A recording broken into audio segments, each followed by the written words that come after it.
পায়েসের প্রতি আমি কিন্তু বিশাল আবেগপ্রবণ। মানে কোনটা ছেড়ে কোনটা বলবো। চালের পায়েস, সিমুয়ের পায়েস, গুড়ের পায়েস, ছানার পায়েস সবই আমার খুব প্রিয়। এর মধ্যে তোমাদের সবচেয়ে বেশি কোনটা প্রিয় আমাকে কিন্তু কমেন্ট করে জানিও।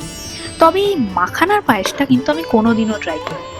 আদেও ভালো হবে কিনা সেই নিয়ে কিন্তু এখনো খুব একটা কনফিডেন্ট নই।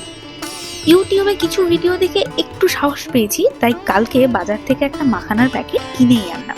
তো প্রথমে কড়াইতে বেশ খানিকটা ঘি দিয়ে মাখানাগুলোকে হালকা ভেজে তুলে রাখতে হবে। এবার ওই ভাজা মাখানা থেকে কয়েকটা মাখানা আর কয়েকটা কাজু বাদাম মিক্সিতে ভালোভাবে গুঁড়ো করে রাখলাম।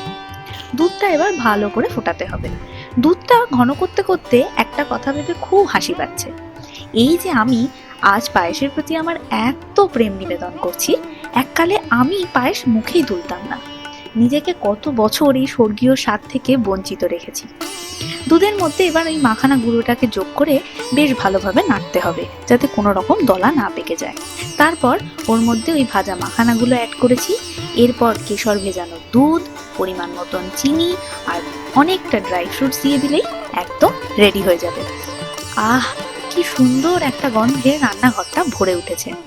এবার আমি কিন্তু বেশ কনফিডেন্ট। এটা টেস্ট করার পর একটা কথাই বলতে ইচ্ছে করছে, এটা আমার আরো আগে বানানো উচিত ছিল। দেখা হবে আবার নতুন কোনো একটা রান্নার গল্প নিয়ে।